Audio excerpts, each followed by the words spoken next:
ఎందుకిస్తివి జన్మము జగదీశ్వర నాకెందుకిస్తివి జన్మము ఎందుకిచ్చితివయ్య మాయామోహితంబైయున్న జన్మము పొందు ఎందున లేకపోయే ఎందు చూచిన దుఃఖమాయే ఎందుకిస్తివి జన్మము జగదీశ్వర నాకెందుకిస్తివి జన్మము.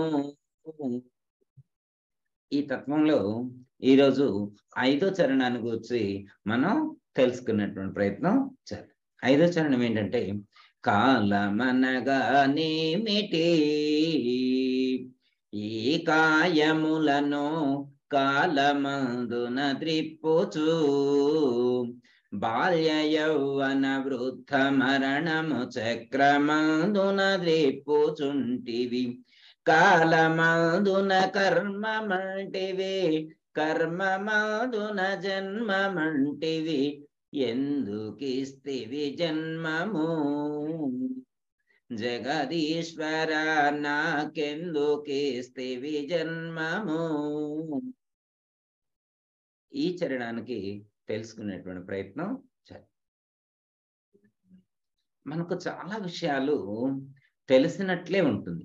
ఈ లోకంలో పరమాత్మ యొక్క సృష్టిలో చాలా విషయాలు చాలా రహస్యంగా ఉంటాయి, చాలా రహస్యంగా ఉంటాయి.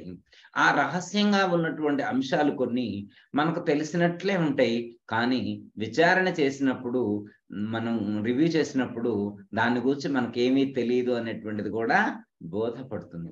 అలాంటి ఒక విషయాన్ని ఈ యొక్క చరణంలో మనం గుర్తించవచ్చు. మనందరం కూడా దాని గురించి తెలుసు అనుకుంటాం ఆ విషయాన్ని గురించి, కానీ ఆ విషయాన్ని గురించి మనకేమీ తెలియదు అనేటువంటి విషయం విచారణ చేస్తే మనకు అర్థమవుతుంది. ఇప్పుడు సపోజ్ ఉదాహరణకి కాలం అనగా నేమిటి, ఈ పదాన్ని ఒకసారి మనం రివ్యూ చేద్దాం. కాలం అనగా నేమిటి, ఏదో క్వశ్చన్. కాలం అంటే ఏంటి మరి? కాలం అంటే ఏమిటి? కాలం అంటే చాలా మంది కాలం అంటే ఏంటంటే టైం అంటారు. కాలం అంటే ఏంటన్న తెలుగులో అడిగితే ఇంగ్లీష్లో టైం అంటారు. టైం అంటే ఏంటంటే కాలం అని చెప్పి తెలుగులో చెప్తారు. కాలం అంటే టైం అంటారు, టైం అంటే కాలం అంటారు. ఆ కాలం అనేటువంటిది ఏమిటి? అది ఎక్కడున్నది? ఎలా ఉన్నది? దాన్ని ఎవరైనా చూసారా? ఈ ప్రపంచంలో ఇంతమంది పుట్టి పెరిగి నశిస్తూ ఉన్నారు కదా, ఈ ప్రపంచంలో పుట్టినటువంటి జ్ఞానం ఉన్నటువంటి మానవుల్లో ఏమండి, నేను కాలాన్ని చూశాను, ఇదిగో కాలం ఇలా ఉంటుంది, కాలం ఎర్రగా ఉంటుంది, కాలం తెల్లగా ఉంటుంది, కాలం నల్లగా ఉంటుంది, కాలం పొడవుగా ఉంటుంది, కాలం పొట్టిగా ఉంటుంది, కాలం లావుగా ఉంటుంది, కాలం సన్నగా ఉంటుంది. ఎవరైనా కానీ కాలం ఇదిగో ఇలా ఉన్నది అని చెప్పి, కాలం అంటే ఇలా ఉంటుంది నేను చూశాను, కాలం అంటే ఒక మనిషి రూపంలో ఉంటుందని కానీ, కాలం అంటే ఒక పశువు రూపంలో ఉంటుందని కానీ, కాలం అంటే ఒక పక్షి రూపంలో ఉంటుందని కానీ ఎవరైనా చూసి ఇలా ఉంటుందని చెప్పారా? చెప్పలేదు. కాలం ఎలా ఉంటుంది అనేటువంటిది చాలా మంది చెప్పలేరు. ఎందుకంటే కాలానికి రూపం లేదు. కాలాన్ని గురించి ఎందుకు చెప్పలేరు? కాలాన్ని గురించి ఎందుకు తెలుసుకోలేరు అంటే, కాలాన్ని గురించి తెలుసుకున్నటువంటి సామర్థ్యం సామాన్యుడికి లేదు. ఎందుకంటే కాలం అనేటువంటిది కంటికి కనిపించేటువంటిది కాదు. కాలం అంటే కంటికి కనిపించేటువంటిది కాదు. అయితే కాలం సృష్టి పుట్టిన తర్వాతనే పుట్టింది. సృష్టి పుట్టక పూర్వము కాలం అనేటువంటిది లేదు. కాలం అనేటువంటిది ఒక వస్తువు కాదు, ఒక పదార్థం కాదు. కాలం అనేటువంటిది ఒక శక్తి స్వరూపం. కాలం అంటే దైవ స్వరూపంగా భావించాలి. మనకు తెలిసినటువంటి పరిధిలో మన పెద్దలు సూచించినటువంటి జ్ఞానం ప్రకారం ఆలోచిస్తే కాలం అనేటువంటిది దైవ స్వరూపం. దైవం వేరే, కాలం వేరే కాదు. దైవం వేరే, కాలం వేరే కాదు. దైవమే కాలం, కాలమే దైవం. కాలం అనేటువంటిది దైవంలో ఒక భాగం అని చెప్పి మనం గుర్తు చేసుకోవచ్చు. ఇప్పుడు కాలం ఉందనుకోండి, కాలాన్ని ఇలా కాకుండా ఎలా నిర్వచించుకోగలుగుతాం? అంటే మనకు తెలిసినటువంటి పరిధిలో ఒక మానవ మేధస్సు కాలాన్ని ఎలా పరిగణలోకి తీసుకుంటుంది, ఎలా అంచనా వేస్తుంది అంటే, కాలం అంటే కదలిక అని ఒక అవగాహనతో ఉన్నారు లోకంలో వాడు. కాలాన్ని ఎలా నిర్వచించుకుంటున్నారు అంటే, కాలం అంటే కదలిక, పరిణామం చెందేటువంటిది కాలం. కాలం యొక్క రూపం ఏమిటి అంటే, కాలానికి ప్రత్యేకించి రూపం లేదు కానీ ఈ ప్రపంచంలో ఉన్నటువంటి పదార్థాలన్నీ కూడా, ఈ ప్రపంచంలో పుట్టినటువంటి ప్రతిదీ కూడా, అది జడము గాని అజడము గాని, చరము గాని అచరము గాని, సమస్త చరాచర జగత్తు మొత్తం కూడా నిరంతరం కూడా ప్రతి క్షణం కూడా కదులుతూ ఉంది, పరిణామం చెందుతూ ఉంది. అలా పరిణామం చెందేటువంటి ఆ పరిణామ క్రమం పేరే కాలం. కాలాన్ని ప్రత్యేకంగా మనం చూడలేం, కానీ కాలంలో మనమందరం కూడా కదిలిపోతూ ఉన్నాం. కాలంలో ఈ ప్రపంచం మొత్తం కూడా కదులుతూ ఉంది. కాలంలో ఈ ప్రపంచం మొత్తం కూడా మార్పు చెందుతూ ఉంది. ఈ మార్పు అనేటువంటిది ఎప్పుడు ప్రారంభమైంది? కాలం అంటే మార్పు చెందటం. ఈ ప్రపంచంలో ఉన్నటువంటి పుట్టిన ప్రతి ఒక్కటి కూడా, ఈ ప్రపంచంలో పుట్టినటువంటి ప్రతి ఒక్కటి కూడా మార్పు చెందుతూ ఉంది.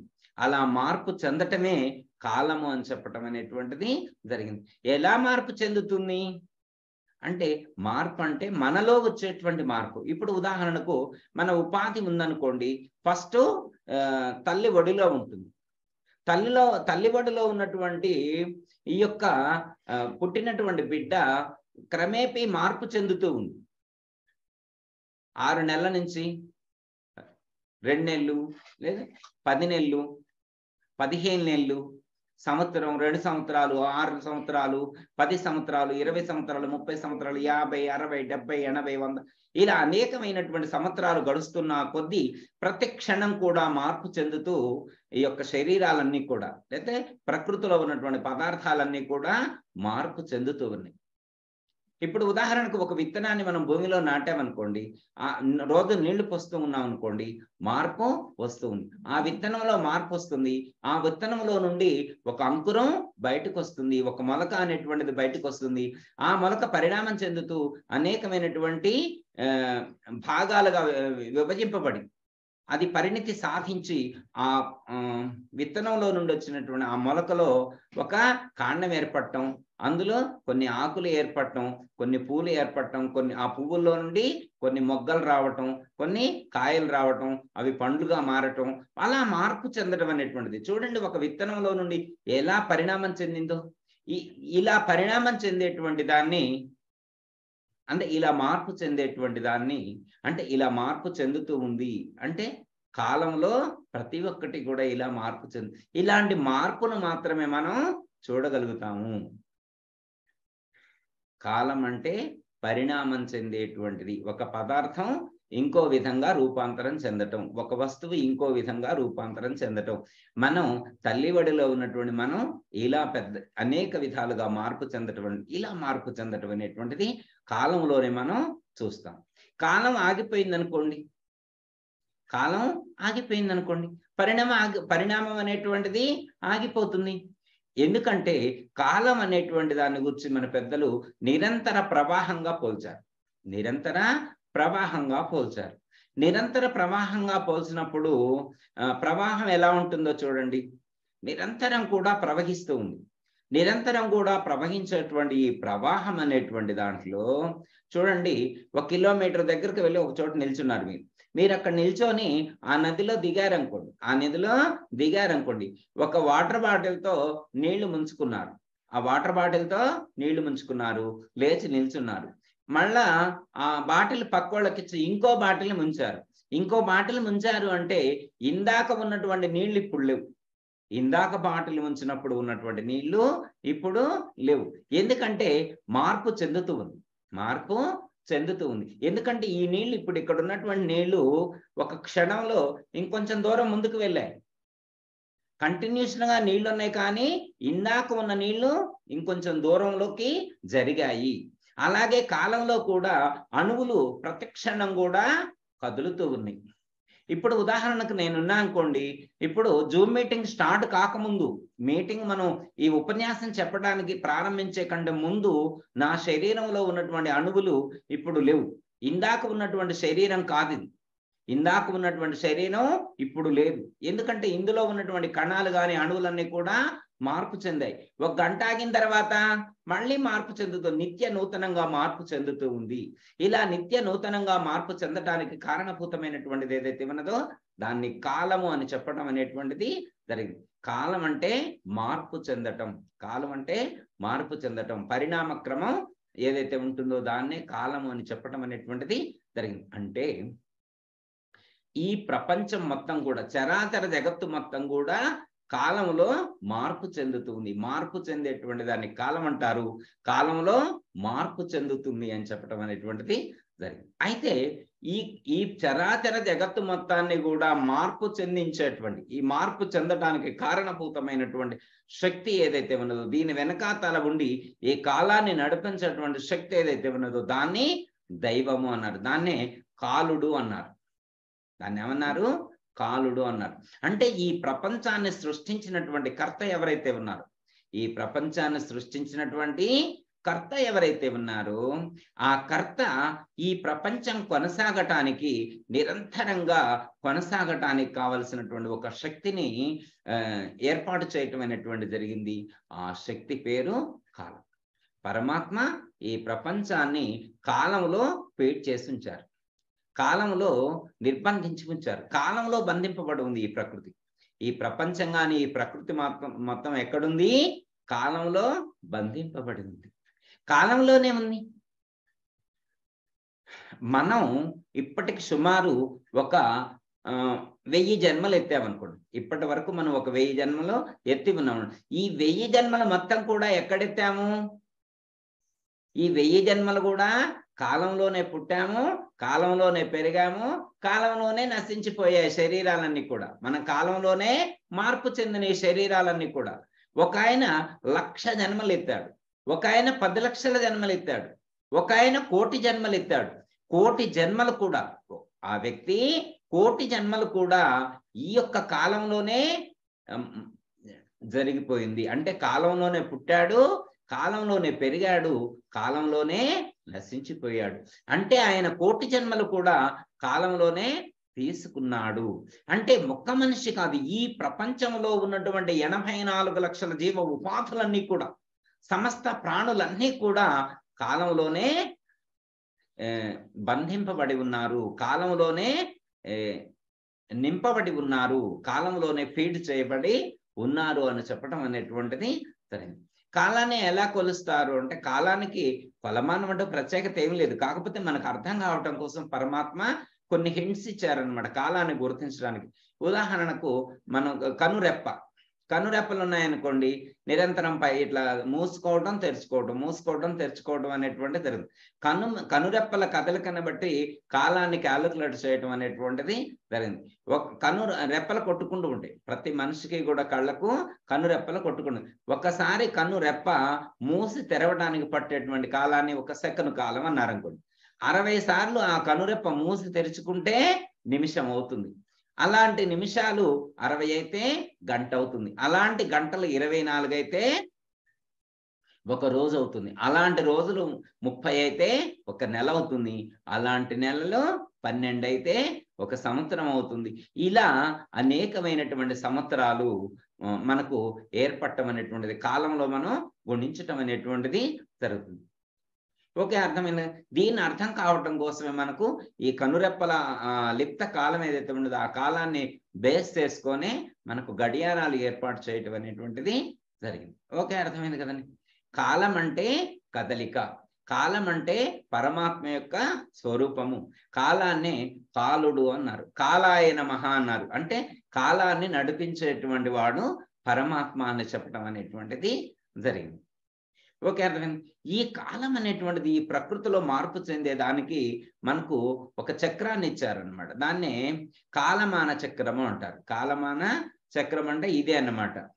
అంటే సెకన్లు, నిమిషాలు, గంటలు, రోజులు, వారాలు, నెలలు, సంవత్సరాలు, ఇలా ఉండేటువంటి దాన్ని మనకి ఇంకా అర్థం కావాలి జ్యోతిష్య శాస్త్రం. దీనికి సంబంధించి ఒక జ్యోతిష శాస్త్రం అనేటువంటిది ఏర్పాటు కావడం అనేటువంటిది జరిగింది. జ్యోతిష శాస్త్రం అంటే సమస్త బ్రహ్మాండం మొత్తానికి సంబంధించినటువంటి క్యాలిక్యులేషన్స్, లెక్కలన్నీ కూడా మనకు ఆ జ్యోతిష్య శాస్త్రం ద్వారా గుర్తించవచ్చు అని చెప్పారు. అంటే జ్యోతిష శాస్త్రం ప్రకారం ఈ యొక్క భూమి లేకపోతే నవగ్రహాల యొక్క చలనం ఏదైతే ఉండదో, నవగ్రహాల యొక్క చలనాన్ని బట్టి ఏ గ్రహం ఎంత రేషియోలో ఎలా తిరుగుతుంది, ఏ గ్రహానికి ఎలా అనుసంధానం ఉంది, ఏ గ్రహానికి ఎంత డిస్టెన్స్ ఉంది, వీటన్నిటిని బట్టి క్యాలిక్యులేట్ చేసి కాలాన్ని వారు ఒక క్యాలిక్యులేషన్ చేసి మనకు జ్యోతిష్ శాస్త్రంలో చెప్పడం అనేటువంటిది జరిగింది. అంటే దీనికి అర్థం కావటం కోసం మనకు నవగ్రహాలను సూచించడం అనేటువంటిది జరిగింది. అంటే ప్రస్తుతం మనం ఉన్నటువంటి ఈ సౌర కుటుంబంలో ఉన్నటువంటి కాలాన్ని క్యాలిక్యులేట్ చేయడానికి నవగ్రహాలను బేస్ చేసుకోవడం అనేటువంటిది జరిగింది. నవగ్రహాలు అంటే 9 గ్రహాలు 12 రాసులు, 9 గ్రహాలు 12 రాసులు 27 నక్షత్రాలు ఏవైతే ఉన్నాయో వీటన్నిటిని బేస్ చేసుకొని కాలచక్రాన్ని ఏర్పాటు చేయటం అనేటువంటిది జరిగింది. భూమి తన చుట్టూ తాను తిరగటానికి పట్టేటువంటి సమయాన్ని 24 గంటలు అనుకోండి. భూమి తన చుట్టూ తాను తిరుగుతూ సూర్యుని చుట్టూ తిరగటానికి పట్టేటువంటి సమయాన్ని 365 రోజులుగా చెప్పడం అనేటువంటిది జరిగింది. అంటే దీన్ని బట్టి ఇలా కాలాన్ని నిర్ణయించి ఈ భూమి మీద ఉన్నటువంటి ప్రాణులు, మిగతా గ్రహాల యొక్క ప్రభావం ఎలా ఉంటుంది అనేటువంటి దాన్ని క్యాలిక్యులేషన్ చేసి మనకు జ్యోతిష శాస్త్రవేత్తలు, మన పండితులు అందించడం అనేటువంటిది జరిగింది. అది కాలం అంటే కాలం అనగా నేమిటి అనేటువంటి పదానికి కాలానికి సంబంధించినటువంటి ఒక విషయాన్ని ఇక్కడ మనం గుర్తు చేసుకోవటం అనేటువంటిది జరిగింది. కాలము అంటే ఒక వస్తువు కాదు, కాలము అంటే ఒక పదార్థం కాదు, కాలము అంటే మనకు కనిపించినటువంటి ఒక శక్తి. ఈ ప్రపంచాన్ని, ఈ చరాచర జగత్తుని, సమస్త ప్రాణికోట్లన్నింటినీ నడిపించేటువంటి శక్తి, నడిపించేటువంటి ప్రకృతి శక్తి ఏదైతే ఉన్నదో దాని పేరు కాలము.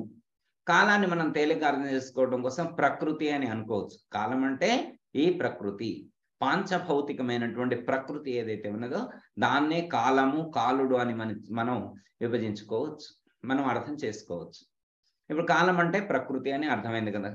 ఇప్పుడు మన ఫస్ట్ పదానికి అర్థమైంది. ఈ చరణంలో మనం ఫస్ట్ పదానికి మనం అర్థం తెలుసుకునేటువంటి ప్రయత్నం చేశాం. కాలమనగానేమిటి,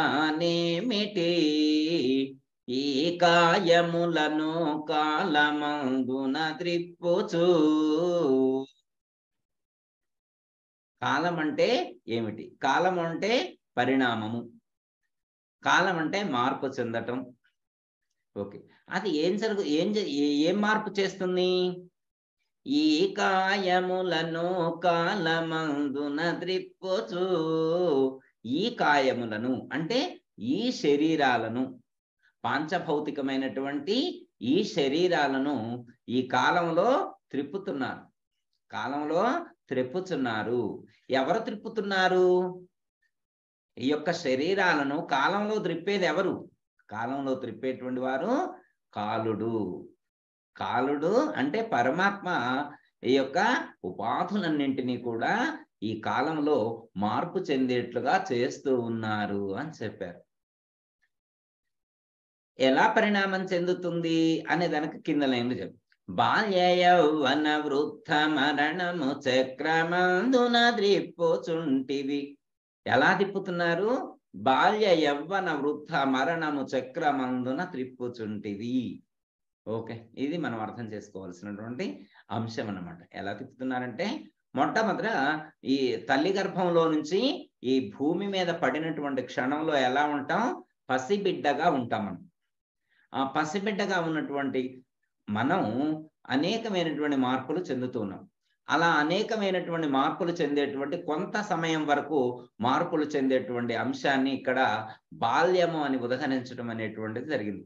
పుట్టినప్పటి నుండి సుమారు 8-9 సంవత్సరాల వయసు వరకు ఉండేటువంటి ప్రాయం ఏదైతే ఉన్నదో, ఆ కాలం ఏదైతే ఉన్నదో, ఆ వయస్సు ఏదైతే ఉంటుందో దాన్ని బాల్యము అన్నారు.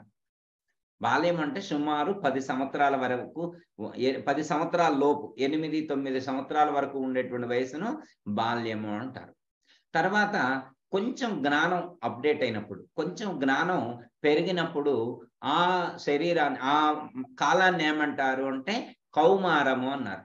కౌమారం అంటే కుమార దశ, అంటే ఇంకా పూర్తిగా వికసించలేదు, మనసు పూర్తిగా వికసించినటువంటి దశ, దాన్ని కౌమారము అన్నారు. అంటే సుమారు 9 నుండి 20 సంవత్సరాల వరకు 21 కానీ 20 సంవత్సరాల వరకు ఉండేటువంటి ఆ ప్రాయం ఏదైతే ఉంటుందో, ఆ వయసు ఏదైతే ఉంటుందో ఆ దశను కౌమారము అని చెప్పటం అనేటువంటిది జరిగింది.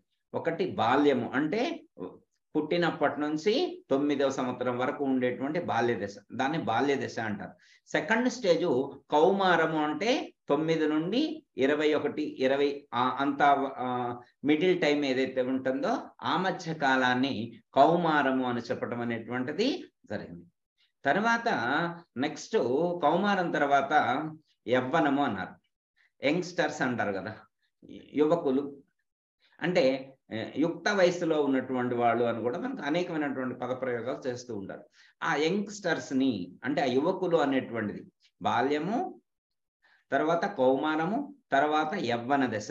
ఈ యవ్వన దశను ఇక 21 నుంచి 21 నుంచి స్టార్ట్ చేసిన తర్వాత ఇంకా వాళ్ళ ఆరోగ్యాన్ని బట్టి ఇక వాళ్ళు ఎప్పటికి వృద్ధులు అవుతారు అనేటువంటిది ఇక వాళ్ళ ఛాయిస్ మీద ఆధారపడుతుంది. శాస్త్రంలో మాత్రమైతే 21 సంవత్సరం నుండి 60 సంవత్సరాల వరకు వారిని వయస్సులో ఉన్నటువంటి యువకులుగా మనం చెప్పుకోవటం అనేటువంటిది జరిగింది. 60 కాకపోయినా కానీ మినిమం 50. అంటే ఇక ఆ తర్వాత శరీరము సహకరించినటువంటి దశ, శరీరము సహకరించినటువంటి దశ అంటే ఇంద్రియాలు కానీ శరీరంలో ఉన్నటువంటి అవయవాలు కానీ ఆర్గాన్స్ కానీ అవి పనితీరులో కొంచెం వీక్ అయినప్పుడు, అంటే కొంచెం వయసు పెరిగిన తర్వాత అవి ఇంద్రియాలన్నీ కూడా అవయవాలన్నీ కూడా బ్యాకప్ అయినటువంటి స్టేజ్, ఆ స్టేజ్ని యవ్వన దశ అని అనేటువంటిది జరుగుతుంది. బాల్యము, కౌమారము, యవ్వనము అని చెప్పటం అనేటువంటిది జరిగింది.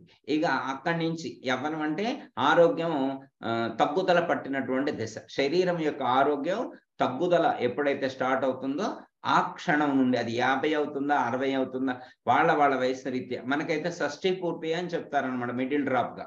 అంటే పూర్వకాలం 120 సంవత్సరాల మనిషి యొక్క కాలాన్ని మినిమం క్యాలిక్యులేషన్ గా చెప్పినప్పుడు 60కి హాఫ్ అవుతుంది అనమాట. 60 నుంచి మనకి వృద్ధాప్యంగా పరిగణించడం అనేటువంటి జరుగుతుంది. అందుకే షష్ఠి పూర్తి అనేటువంటి కార్యక్రమాన్ని మన పూర్వీకులు మనకు ఏర్పాటు చేయటం అనేటువంటి జరిగింది.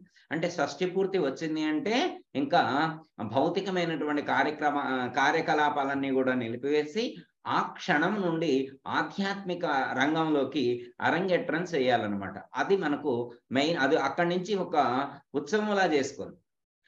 చాలా మంది షష్ఠి పూర్తి అంటే రెండో పెళ్ళి అనుకుంటారు.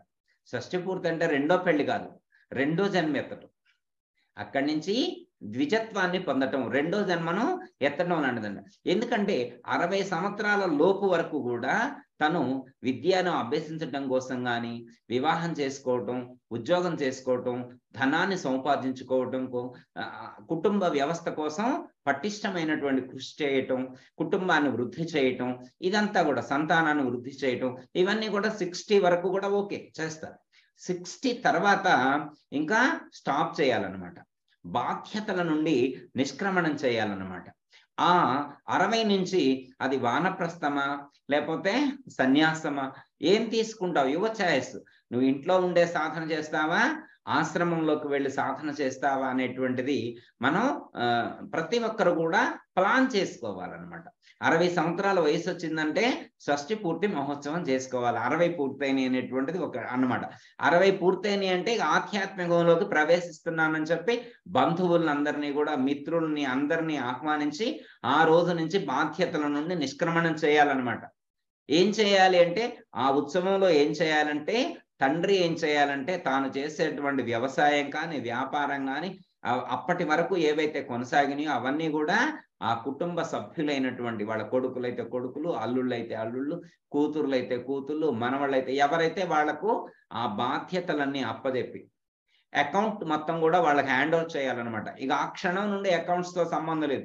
వాళ్ళకి ఎన్ని పొలాలు ఉన్నాయని కానీ, ఎన్ని ఆస్తులు ఉన్నాయని కానీ, రావాల్సినవి ఎన్ని, ఇవ్వాల్సినవన్నీ, ఇవన్నీ కూడా సెటిల్ చేసుకోవాలన్నమాట. అవన్నీ కూడా డాక్యుమెంట్స్ వాళ్ళకి హ్యాండ్ ఓవర్ చేయాలన్నమాట. ఆ రోజు నుంచి నేను ఈ అకౌంట్స్ ఏమీ చూడను. ఇప్పటి వరకు నేను 60 సంవత్సరాల వరకు కుటుంబానికి సంబంధించినటువంటి బాధ్యతను చూస్తా. ఈ 60 నుండి మీరు నిర్వహించుకోండి, నాకు సంబంధం లేదని చెప్పాలి. ఆయన గారు అది చెప్తారు. ఇక ఆవిడ గారు ఇంటి ఇల్లాలు ఆ మహాతల్లి ఉంటుంది కదా, ఆ మహాతల్లి ఆ రోజు నుంచి వాళ్ళ కోడళ్లకు తాళం చేయి అప్పచెప్పాలి. వాళ్ళ కోడళ్ళకి తాళం చేయి అప్పచెప్పి, అమ్మ ఈ రోజు నుంచి, ఈ క్షణం నుండి కూడా బాధ్యతలు మీరే తీసుకోండి. మనకున్న ఆస్తులేంటి, మన ఇంటి ఆచార వ్యవహారాలు ఎలా ఉన్నాయి, ఎవరిని ఎలా గౌరవించాలి, ఎలాంటి కార్యక్రమాలు ఎలా నిర్వహించాలి అనేటువంటి బాధ్యతలన్నీ కూడా వాళ్ళకి అప్పచెప్పి, ఆ రోజు నుంచి వాళ్ళకేమని చెప్పాలంటే, అమ్మ ఇప్పటి వరకు నాకు తెలిసినట్లుగా నేను నిర్వహించుకుంటూ వచ్చా. ఈ క్షణం నుండి మీరు ఆ బాధ్యతలు స్వీకరించండి. మాకు సమయాన్ని కొంచెం ఆహారం పెడితే చాలు. కొంచెం ఆహారం పెడితే చాలు. మేము ఆధ్యాత్మిక సాధన చేసుకుంటూ మా జీవితాన్ని మేము కొనసాగిస్తాము అని చెప్పి ఆవిడ గారు తాళం చెయ్యి ఇవ్వాలి. తాళం చెయ్యి ఇచ్చిన తర్వాత, అత్తగారు కోడలకు తాళం చెయ్యి ఇచ్చిన తర్వాత ఒక్కసారి కూడా నువ్వు అలా ఎందుకు చేస్తున్నావని అడగకూడదు అనమాట. ఎందుకంటే బాధ్యత ఒప్పజెప్పిన తర్వాత సైలెంట్ గా ఉండిపోవాలి. ఇక వాళ్ళకి ఒప్పజెప్పాలని మళ్ళా నువ్వు ఇన్వాల్వ్ అయి చూసుకుంటే ఇక నీ సాధన ఏం కొనసాగుద్ది, నీ ధ్యాస ఇక్కడే నిలుస్తుంది.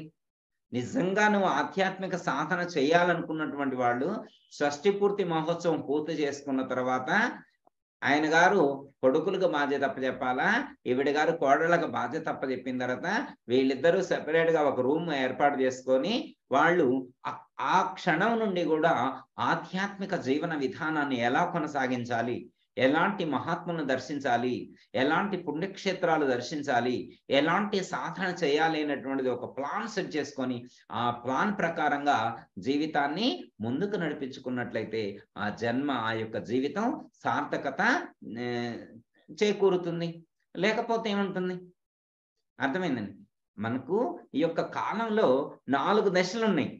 1 బాల్యము, 2 కౌమారము, 3 యవ్వనము, 4 వార్ధక్యము అంటే వృద్ధాప్యము. ఇక వృద్ధాప్యం తర్వాత ఏముంటుంది?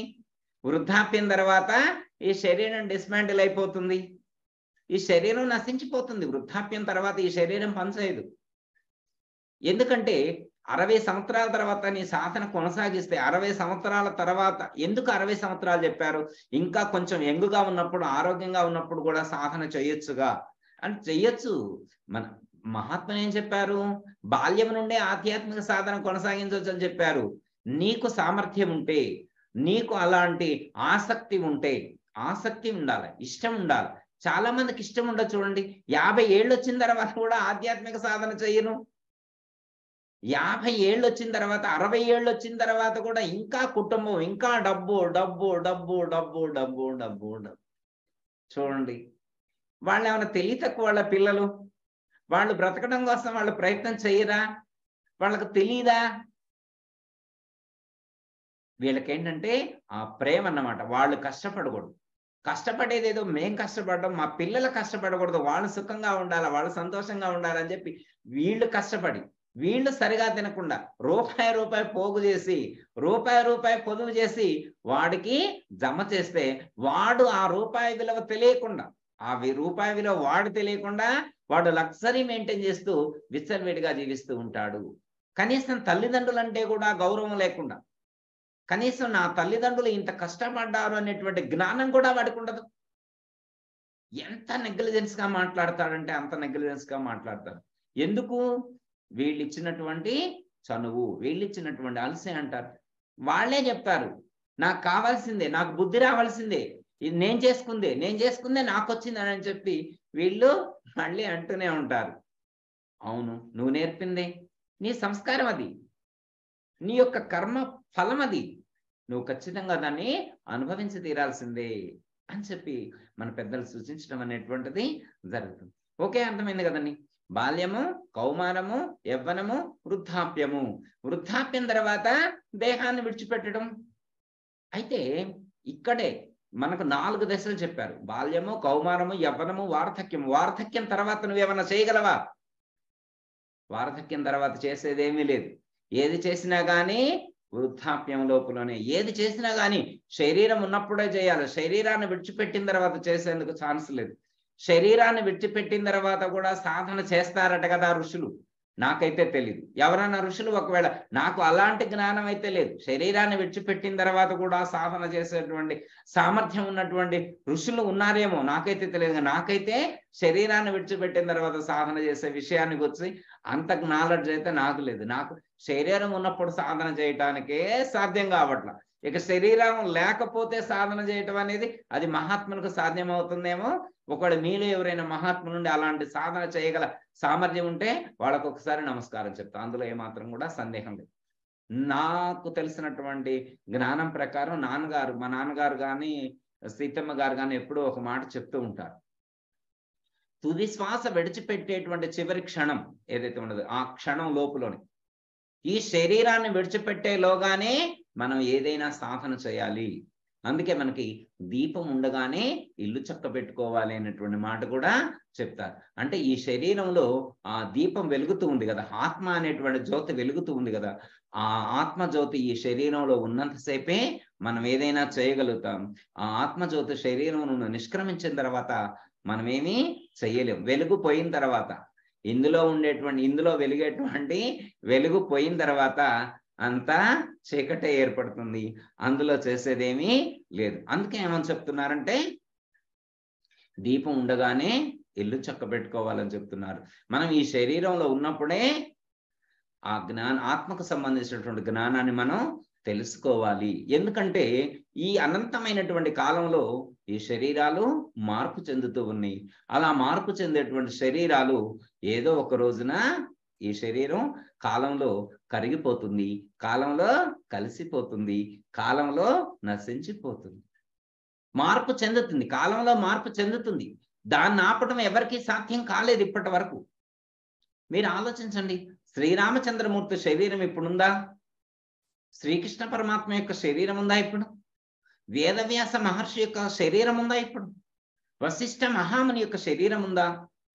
శంకరాచార్య వారి యొక్క శరీరం ఉందా? రామకృష్ణ పరమహంస యొక్క శరీరం ఉందా? రమణి మహర్షి యొక్క శరీరం ఉందా? ఎవరి శరీరాలు ఉన్నాయి? శ్రీ దయానంద షేక్ బుర్హానుద్దీన్ గారి శరీరం ఉందా? శ్రీ నిజానంద మెట్టపల్లి సత్యనారాయణ రాజయోగి గారి శరీరం ఉందా? శ్రీ సదానంద పసుపులేటి సీతమ్మ రాజయోగిని గారి యొక్క శరీరం ఉందా? వాళ్ళ శరీరాలు ఉన్నాయా? ఏమయ్యాయి వాళ్ళ శరీరాలు? శరీరం యొక్క ధర్మానికి అనుగుణంగా శరీరం మార్పు చెందుతుంది. మనకి షడూర్ములు అని చెప్తారు. షడూర్ముల్లో శరీర ధర్మాలు, మనస్సు యొక్క ధర్మాలు, ప్రాణం యొక్క ధర్మాలు అని చెప్పి ఈ మూడింటికి 3 ధర్మాలు చెప్పారు. శరీరం యొక్క ధర్మం ఏమిటి అంటే పుట్టుట గిట్టుట. పుట్టుట గిట్టుట శరీరం యొక్క ధర్మాలు. శరీరం పుట్టింది, శరీరం నశిస్తుంది. దీన్ని ఆపడం ఎవరికి సాధ్యం కాదు. ప్రకృతిలో ఇది సహజం. ప్రకృతిలో పుట్టింది ప్రతి ఒక్కటి నశించటం అనేటువంటిది ప్రకృతి ధర్మం అయి ఉన్నది. కాబట్టి ప్రకృతిలో కాలంలో ఈ శరీరం అనేటువంటిది నశించిపోతుంది. కాలమనగానేమిటి? ఈ కాయములను కాలమందున ద్రిప్పుచు బాల్య యౌవన వృద్ధ మరణము చక్రమందున దిప్పుచుంటివి. బాల్య యౌవన వృద్ధ మరణము చక్రమందున ద్రిప్పుచుంటివి. ఓకే, త్రిప్పుతూనే మనం చూస్తూనే ఉన్నాం కదా. బాల్యము, కౌమారము, యవ్వనము, వృద్ధాప్యము, మరణము, ఇవి శరీరానికి సంబంధించినటువంటి అవస్థలు. శరీరం నశిస్తుంది, కానీ శరీరంలో ఉన్నటువంటి చైతన్యం ఏదైతే ఉన్నదో దానికి మార్పు లేదు అనేటువంటి సత్యాన్ని గుర్తించాలి. చూడండి, ఈ ప్రపంచంలో ప్రతి మనిషి కూడా బాల్యంలో ఉంటే ఓకే, కౌమారంలో ఓకే, యవ్వనంలో ఓకే, వృద్ధాప్యంలో ఓకే, కానీ మరణాన్ని యాక్సెప్ట్ చేస్తారా? యాక్సెప్ట్ చేయట్లేదు. బాల్యాన్ని ఒప్పుకుంటారు, కౌమారాన్ని ఒప్పుకుంటారు, యవ్వనాన్ని ఒప్పుకుంటారు, వృద్ధాప్యాన్ని కూడా ఒప్పుకుంటారు, కానీ మరణం అంటే ఏంటి? మరణం అంటే మార్పు చెందటం. ఒక శరీరాన్ని విడిచిపెట్టి ఇంకో శరీరాన్ని ధరించటం. ఒక ఆయన తిరుపతి వెళ్ళాలనుకున్నాడు. డైరెక్ట్ గా ఆయనకి ట్రైన్ కానీ బస్సు కానీ దొరకలేదు. అప్పుడు ఆయన విజయవాడ వరకు బస్సులో వెళ్ళాడు. విజయవాడ వరకు బస్సులో వెళ్ళాడు, విజయవాడ నుంచి ట్రైన్లో వెళ్ళాడు, విజయవాడ నుంచి ట్రైన్లో వెళ్ళాడు. ఇప్పుడు ఆయన ఎలా వెళ్ళాడు? విజయవాడ వరకు బస్సులో వెళ్ళాడు, అక్కడి నుంచి ట్రైన్లో వెళ్ళాడు. అంటే విజయవాడ నుంచి బస్సులో వెళ్ళి ఆ బస్సులో నుండి మార్పు చెంది ఇంకో వెహికల్లో ట్రావెల్ చేశాడు. ఒకవేళ ఆయన తిరుపతి నుంచి మద్రాసు వెళ్ళాలనుకున్నాడు అనుకోండి, అక్కడ ఇంకో వెహికల్ ఎక్కొచ్చు, కారులో వెళ్ళొచ్చు. బస్సులో వెళ్ళాడు, కొంత దూరం బస్సులో ప్రయాణం చేశాడు, కొంత దూరం ట్రైన్లో ప్రయాణం చేశారు, కొంత దూరం కారులో ప్రయాణం చేశారు. 3 వాహనాలు మారారు. ఈ 3 వాహనాల్లో మారింది ఎంతమంది? ఒక్కడే. ఆ ఒక్కడే కొంత దూరం బస్సులో ప్రయాణం చేశారు, కొంత దూరం రైల్లో ప్రయాణం చేశాడు, కొంత దూరం కారులో ప్రయాణం చేశాడు. బస్సులో ప్రయాణం చేసింది తానే, రైల్లో ప్రయాణం చేసింది తానే, కారులో ప్రయాణం చేసింది కూడా తానే. ఇలా మార్పు చెందడం అనేటువంటిది జరుగుతుంది. అయితే బస్సులో నుండి రైల్లోకి ఎక్కినప్పుడు కానీ, రైల్లో నుండి కారులోకి ఎక్కినప్పుడు కానీ, కారులో నుండి ఫ్లైట్లోకి ఎక్కినప్పుడు కానీ ఆయన ఫీల్ అవ్వలేదు. ఆయనలో ఏ మార్పు లేదు. ఆయన వెళ్ళే వాహనంలో మాత్రమే మార్పు. ఆయనలో ఎలాంటి మార్పు ఏమీ లేదు.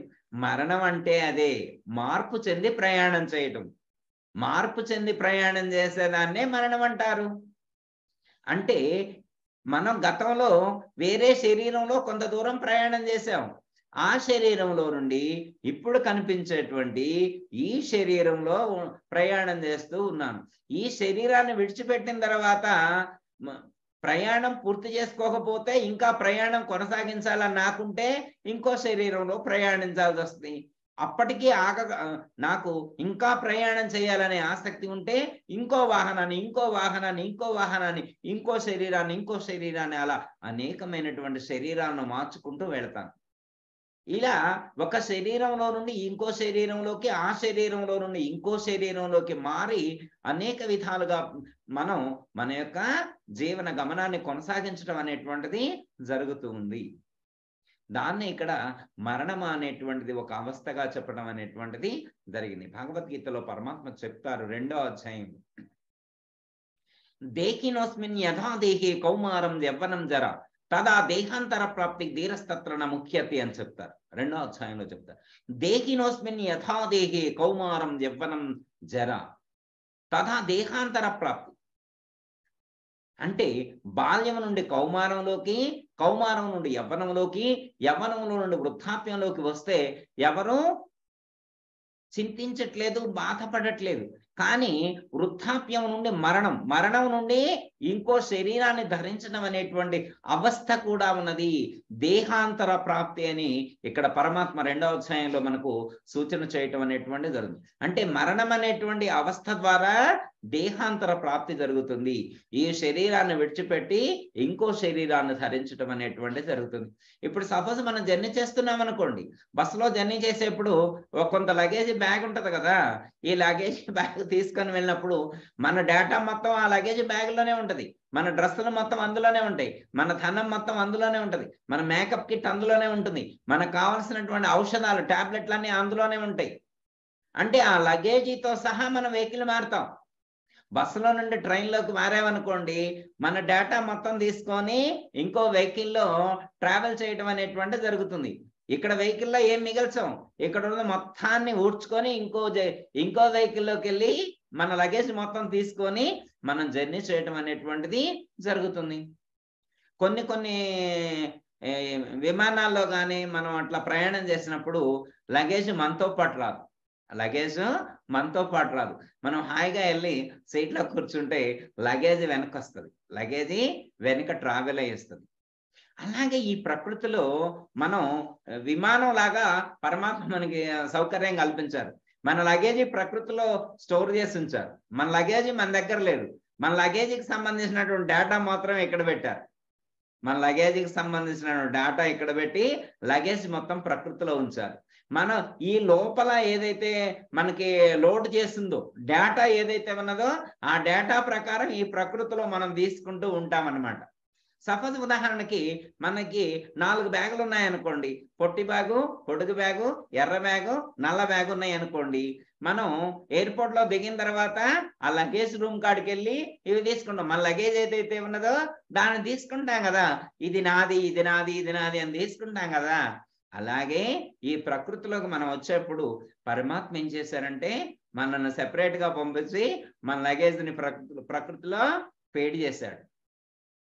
ప్రకృతి అంటే luggage store room, luggage store room.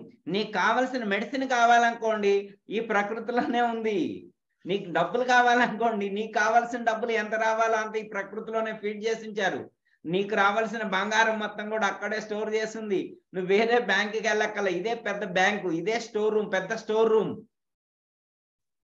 ఆలోచించండి.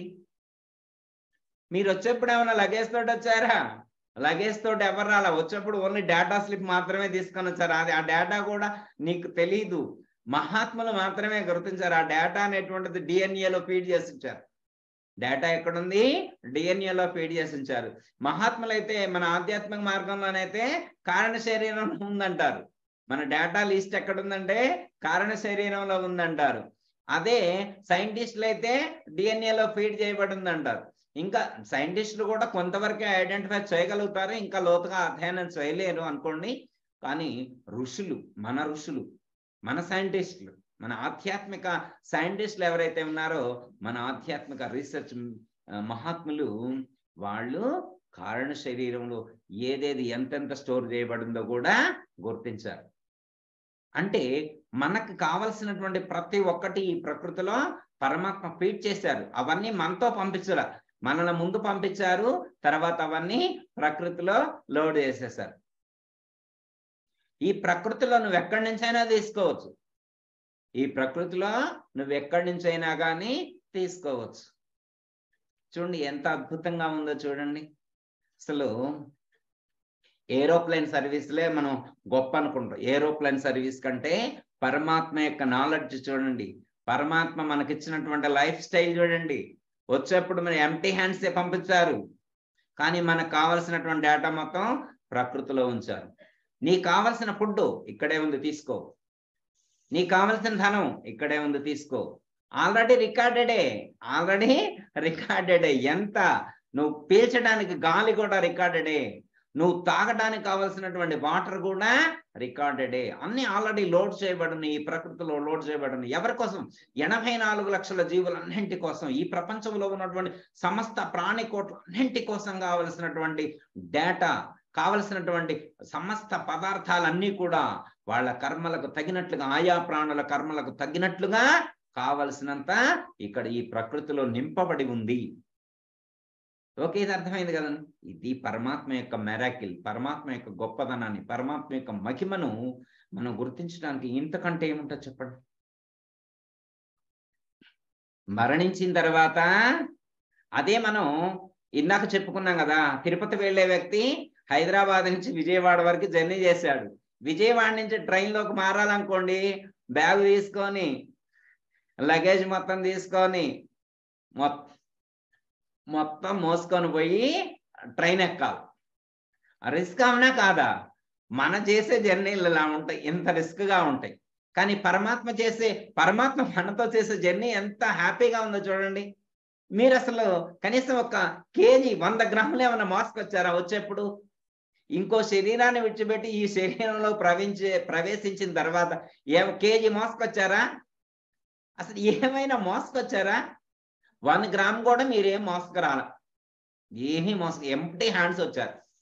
వచ్చిన తర్వాత ఇక్కడి నుంచి చూడండి, మరి మేమేం తీసుకున్నాం అంటారు. ఎందుకు తీసుకోవాలి? ఎన్ని ఇడ్లీలు తినుంటారు ఇప్పటికి, ఎన్ని చపాతీలు తినుంటారు, ఎన్ని పూరీలు తినుంటారు, ఎన్ని పునుగులు తినుంటారు, ఎన్ని అరటి పండ్లు తినుంటారు, ఎన్ని ఆపిల్స్ తినుంటారు, ఎన్ని దానిమ్మ పండ్లు తినుంటారు. ఆలోచించండి, ఎన్ని స్వీట్లు తినుంటారు. ఇవన్నీ మరి ఎక్కడి? ఇవన్నీ ఎవరి? మనవే. మనం దాచుకున్నటువంటివే పరమాత్మ ప్రకృతిలో నుంచి మనకి ఇస్తూ ఉన్నారు. మళ్ళా మనకి ట్రావెలింగ్ ప్రాబ్లం అవ్వకుండా వారే ట్రావెల్ చేసి మనకి ఈ ప్రకృతిలో నుండి ఎప్పుడంటే అప్పుడు, ఎక్కడంటే అక్కడ. సపోజ్ ఉదాహరణకి 4 ఇడ్లీలు బెంగళూరులో కావాలంటే బెంగళూరులోనే తీసుకోవచ్చు. మళ్ళా నువ్వు హైదరాబాద్ వచ్చి ఇడ్లీ తిని వాళ్ళు అక్కడికి వెళ్ళక్కర్లా. నువ్వు గాలి పీల్చుకోవాలంటే హైదరాబాద్లోనే పీల్చుకోవాల్సినటువంటి అవసరం లేదు. నువ్వు అమెరికా పోయినా కానీ గాలి పీల్చుకోవచ్చు. అక్కడ కూడా నువ్వు పీల్చడానికి గాలిని ప్రొవైడ్ చేసి ఉంచారు. ఈ ప్రపంచం మొత్తంలో, ఈ అనంతమైనటువంటి విశ్వంలో నీకు కావలసినటువంటి నీ పేరు మీద రికార్డు చేయబడి ఉన్నటువంటిది ఏదైనా కానీ నువ్వు ఎక్కడి నుంచైనా తీసుకోవచ్చు. నువ్వు కానీ అక్కడికే మళ్ళీ వెళ్ళాల్సినటువంటి అవసరం లేదు. Online system. నువ్వు పీల్చుకోవలసినటువంటి గాలికి సంబంధించినటువంటివి ఈ ప్రకృతిలో ఉంటే మాత్రం నువ్వు అమెరికాలో తీసుకోవచ్చు, ఆస్ట్రేలియాలో తీసుకోవచ్చు, బెంగళూరులో తీసుకోవచ్చు, కలకత్తాలో తీసుకోవచ్చు. ఎక్కడి నుంచైనా కానీ నీవు తీసుకునేటువంటి ఛాన్స్ నీకుంది. నీ కోటా పూర్తయిన తర్వాత, నువ్వు తీసుకునే కోటా పూర్తయిపోయింది అనుకోండి, నువ్వు ఎంతవరకు అయితే నీకు ఫీడ్ చేయబడిందో, నువ్వు ఎంతవరకు తీసుకోవడానికి అర్హత పొంది ఉన్నావో ఆ అర్హత పొంది ఉన్నంత వరకు తీసుకున్న తర్వాత ఒక్క గింజ కూడా తీసుకునే ఛాన్స్ నీకు లేదు. తర్వాత నువ్వు నేను తింటా అంటే నీకు తీసుకునే ఛాన్స్ లేదు. నువ్వు గాలి పీల్చుకోలేవు. నీకు సరిపోయినంత మాత్రమే గాలి తీసుకోవాలి. తర్వాత గాలి పీల్చుకునే ఛాన్స్ కూడా లేదనమాట నీకు. ఇంకా నీకు ఎంత అవసరమో అంతే తీసుకున్నావు. నేను హైదరాబాద్ పోతే లేదా విజయవాడ పోతే అమెరికా వెళ్తే నేను తినగలుగుతానేమో, నేను గాలి పీల్చుకోనేగలుగుతానేమో, ఛాన్స్ లేదు. ఈ ప్రకృతిలో నీ పేరు మీద జమ చేయబడి ఉంటేనే తీసుకునే ఛాన్స్ ఉంటుంది. జమ చేయబడకపోతే నో ఛాన్స్, తీసుకునే అవకాశం లేదు. ఎవరైనా పరంపదించారనుకోండి, మన పెద్దలు ఏమంటారు, మీరు వినే ఉంటారు, వాటికి నూకలు చెల్లినవి అంటారు. నూకలు చెల్లినవి. నూకలు చెల్లటవి ఏంటండి? ఇంకో మాట ఏమంటారండి, ధాన్ ధావన్సే లిఖతా హై అంటారు. ధాన్ ధావన్సే లిఖతా హై అంటారు. గింజ గింజ మీద కూడా మీ పేరు వ్రాయబడి ఉంటుంది అన్నారు. గింజ గింజ మీద కూడా మన పేరు రాయబడి ఉంటుందంట. అంటే మన పేరు వ్రాయబడి ఉంటేనే మనం తింటాం. మన పేరు లేదనుకోండి తినం. సపోజ్ ఉదాహరణకి ఒకళ్ళు ఇంట్లో అన్నం వండుకుంటారు, తిన్నామని చెప్పి ఇంట్లో అన్నం వండుకుంటారు. వండుకున్న తర్వాత లాస్ట్ మినిట్ లో ఫోన్ వస్తుంది అనమాట. ఎవరికో అర్జెంటుగా ఆరోగ్యం బాగాలేదని కానీ ఏదో సంథింగ్ ప్రాబ్లం ఉండి ఫోన్ చేశారు. ఫోన్ చేస్తే అక్కడికి వెళ్తారు. వెళ్ళిన తర్వాత అక్కడ తినాల్సి వస్తుంది. ప్రాబ్లం క్లియర్ అయిపోయిన తర్వాత అక్కడ తినాలి. వండింది ఇక్కడ, కానీ ఈ గింజల మీద వాళ్ళ పేరు లేదు. వీళ్ళు తినాల్సిన గింజలు అక్కడనే కాబట్టి అక్కడికి వెళ్ళి అక్కడ తింటారు. నేనెప్పుడు అలాగే అనుకుంటా. సడన్ గా ఎవరింటికో వెళ్తాం. వెళ్తుంటే మా బుజ్జి అంటది, ఎందుకు అక్కడికి వెళ్తాం అంటది. ఎందుకు అక్కడికి వెళ్ళడం అంటే మనం తినాల్సిన గింజలు అక్కడ ఉన్నాయి, మరి ఇక్కడ ఉంటే ఎలా తింటాం? వాళ్ళైనా తెచ్చి పెట్టాలా, మనమైనా వెళ్ళి తినాలా. అందుకే మన గింజలు ఉన్నాయి కాబట్టే మనం అక్కడికి వెళ్తున్నాము. ఓకే, అర్థమైందా? అంటే ఈ ప్రపంచంలో మనం తినాల్సిన గింజలుంటే మనం తింటాం, గింజలు లేకపోతే తినే ఛాన్స్ లేదు. అందుకే నూకలు చెల్లినవి అంటే ఇంకా వాళ్ళ అకౌంట్ క్లియర్ అయినట్టు. అంటే ఇంకా వాళ్ళు తినే పదార్థాలు ఈ ప్రపంచంలో లేవు అని అర్థం. ఒక ఆయన కోమాలో ఉంటాడు, ఏమీ తిన్నమాట. కొంచెం కొంచెం నీళ్లు తీసుకుంటూ ఉంటాడు, కొంచెం వాటర్ తీసుకుంటూ ఉంటాడు, కొంచెం ఆక్సిజన్ సప్లై చేస్తూ ఉంటారు. అంతే. ఎన్నాళ్ళు ఆ ఆక్సిజన్ కూడా ఎంతవరకు తీసుకోవాలో ఆ మోతాదు అయిపోయేంత వరకు మాత్రమే ఉంటాడు. అది సంవత్సరము, 6 నెలల, 2 సంవత్సరాలు, ఎంత మోతాదు, ఎంతవరకు ఆక్సిజన్ తీసుకోవాలి, ఎంతవరకైతే ఆయన పీల్చవలసినటువంటి ప్రాణవాయువు ఈ ప్రకృతిలో ఉందో అంతవరకు మాత్రమే ప్రాణవాయువును స్వీకరించి తర్వాత శరీరాన్ని విడిచిపెట్టి వెళ్తాడు. ఓకే, అర్థమైంది కదా? ఆ నూకల చెల్లటాన్ని మనకు ప్రకృతి మాతగా చెప్పినప్పుడు నూకాలమ్మ తల్లి అంటారు. నూకాలమ్మ తల్లి అంటే ఎవరు మీకు తెలిసే ఉంటది. ఉప్పలమ్మ, మారెమ్మ, పోలేరమ్మ ఇట్లా చెప్పుకున్నటువంటి అమ్మల్లోనే నూకాలమ్మ అని కూడా ఒక అమ్మవారు ఉంటారు. నూకాలమ్మ అంటే ఎవరనుకుంటున్నారు? మనం ఈ భూమి మీద ఉన్నప్పుడు మనం తినటానికి కావలసినటువంటి ఫుడ్ ఏదైతే ఉన్నదో ఆ ఫుడ్ను ప్రొవైడ్ చేసేటువంటి అమ్మ. అంటే నూకలు అంటే ఫుడ్, నూకలు అంటే ఆహారము. మనం ఈ ప్రపంచంలో ఉన్నటువంటి ఎన్ని రోజులు ఉన్నామో అన్ని రోజులు ఈ ప్రపంచంలో ఉన్నటువంటి సమస్త ప్రాణులకు కూడా నూకలను, ఆహార పదార్థాలను పుట్టించి ఆహార పదార్థాలను అందించే అమ్మవారు, అందించేటువంటి తల్లి నూకాలమ్మ. అంటే ఆ తల్లి, ఆవిడ గారే ఇవన్నీ ప్రొవైడ్ చేస్తారనమాట. అందుకని ఆ అమ్మవారికి ఒకసారి నమస్కారం. రోజు నాకు కావలసినటువంటివన్నీ ఏది అవసరమైతే అది అమ్మవారు సప్లై చేస్తూ ఉన్నారు. నేను ఏ ఊరు పోతే ఆ ఊరిలో ఇడ్లీ అంటే ఇడ్లీ, నేనేం తినాలని రాస్తుంటే అవన్నీ కూడా ఆ అమ్మవారు చాలా చక్కగా ప్రసాదించి నాకు చక్కటి శక్తిని, ఆరోగ్యాన్ని, ఆనందాన్ని ప్రసాదిస్తూ ఉన్నది. అలాంటి ఆ నూకాలమ్మ తల్లికి అనంత కోటి నమస్కారాలు. ఎందుకంటే ఆ అమ్మవారు నాకు సరైనటువంటి సమయంలో సరైనటువంటి ఆహారాన్ని, నాకు చెందిన ఆహారాన్ని, నాకు కేటాయించబడినటువంటి ఆహారాన్ని, నాకు ఇవ్వవలసినటువంటి ఆహారాన్ని సరైన సమయంలో ఆ అమ్మవారు ఇచ్చినప్పుడు, ఆ ఇవ్వబడినటువంటి ఆహారాన్ని సరైనటువంటి పద్ధతిగా నేను స్వీకరించినప్పుడు నాకు ఇంతటి ఆరోగ్యం కలిగి ఉంది. ఇంతటి ఆరోగ్యం కలిగి ఉండటానికి కారణభూతమైనటువంటి అలాంటి నూకాలమ్మ తల్లికి నమస్కారం చెప్పుకోవడంలో తప్పు లేదు. ఓకే, అర్థమైంది కదండి. అంటే బాల్య యౌవన వృద్ధ మరణము చక్రమందున దిప్పుచుంటివి.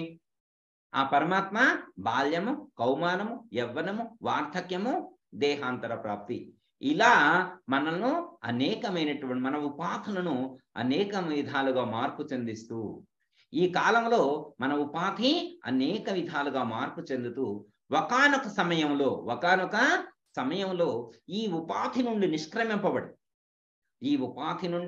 నిష్క్రమింపబడి ఇంకొక ఉపాధిని ధరిస్తుంది. అయితే ఈ ఉపాధిని విడిచిపెట్టక ముందే, ఈ ఉపాధిని విడిచిపెట్టే లోపులోనే మనం పరమాత్మకు సంబంధించినటువంటి జ్ఞానాన్ని పొందినట్లయితే మన జన్మ ధన్యమవుతుంది. ఎందుకంటే మన యొక్క జన్మ రహస్యాన్ని తెలుసుకున్నట్లయితే, మన పుట్టుక యొక్క రహస్యాన్ని తెలుసుకున్నట్లయితే, మనమంటే ఏంటో తెలుసుకున్నట్లయితే, మనమంటే ఎవరనుకుంటా? చాలా మంది మనమంటే ఈ పాంచభౌతిక శరీరమే మనం అనుకుంటారు. చాలా మంది పొరపాటు పడేది ఏంటంటే ఈ పాంచభౌతిక శరీరమే నేను అనుకుంటాడు. ఈ పాంచభౌతిక శరీరం నేను కాదు. ఈ పాంచభౌతికమైనటువంటి శరీరము నేను కాదు. నశించేటువంటి శరీరము నేను కాదు. కాలంలో మార్పు చెందేటువంటి శరీరాన్ని నేను కాదు. మార్పు చెందనటువంటి పుట్టుట గిట్టుట లేనటువంటి ఏ చైతన్యమైతే ఉన్నదో, ఏ ఆత్మస్వరూపమైతే ఉన్నదో అట్టి ఆత్మస్వరూపమే నేను. ఈ శరీరము నేను కాదు, ఈ శరీరము మార్పు చెందేటువంటిది అనేటువంటి జ్ఞానం సాధకుడికి కలగాలి. ఇంకా విచారణ చేసినప్పుడు ఈ శరీరానికి కారణభూతమైనటువంటి ఎరుక ఏదైతే ఉన్నదో ఈ రెండు కూడా పరిపూర్ణమునందు లేవు అనేటువంటి ఇంకా గొప్ప జ్ఞానాన్ని, పరిపూర్ణ జ్ఞానాన్ని పొంది ఎరుక భ్రాంతిని విడిచిపెడితే ఖచ్చితంగా జన్మరహితమవుతుంది. ఇంకా అసలుకి అతనికి శరీరం మరణించిన తర్వాత మళ్ళీ రీస్టార్ట్ అనేటువంటిది ఉండదు, మళ్ళా పుట్టుట అనేటువంటిది ఉండదు. ఇంకా మళ్ళీ పుట్టుట లేకపోతే మనం పుట్టనే లేదనుకోండి, ఇంకా అసలు కొనసాగింపే ఉంటది కదా. అక్కడే కట్ ఆఫ్ అయిపోతుంది. కట్ ఆఫ్ అయిపోయిందంటే ఇంకా మన జన్మ ముగించిపోయినట్టు. జన్మించినటువంటి శరీరంనే కాదు, శరీరం లోపల ఉండి మనను జన్మాదులకు నెట్టినటువంటి కారణభూతమైనటువంటిది ఏదైతే ఉన్నదో అది నశించిపోవాలి. అయితే దానికి సంబంధించినటువంటి జ్ఞానం మనకి లేకపోయినా కానీ కనీసం ఈ శరీరం ఇలా మార్పులు చెందుతూ ఉందంటే ఈ శరీరం మార్పులు చెందడానికి కారణభూతమైనటువంటి దానికి ఒక డేటా చెప్పారు. దాన్నే కర్మ అని చెప్పారు. దాన్ని ఏమన్నారు? కర్మ అన్నారు. కర్మ చక్రము అని చెప్పటం అనేటువంటిది జరిగింది. దాన్ని ఇక్కడ ఈ చరణంలో మనకి ఉదహరిస్తున్నారు. దాన్ని మనం గుర్తు చేసుకునేటువంటి ప్రయత్నం చేద్దాం. అందరికీ జై గురు. మరిన్ని ఆధ్యాత్మిక రహస్యాల కోసం అచల బోధ, ఆత్మబోధ, భగవద్గీత, అలాగే పండుగల్లో దాగిన అర్థాలు, అంతరార్థాల కోసం మరియు యోగము, ధ్యానము మొదలైన అనేక ఆధ్యాత్మిక తెలుగు ప్రవచనాల కోసం క్రింద ఉన్నటువంటి రెడ్ కలర్ సబ్స్క్రైబ్ బటన్ను క్లిక్ చేయండి. అలాగే ప్రక్కనే ఉన్నటువంటి గంట సింబల్ను నొక్కండి. అలాగే ఈ వీడియో మీకు నచ్చినట్లయితే లైక్ చేయండి మరియు షేర్ చేయండి. జై గురు.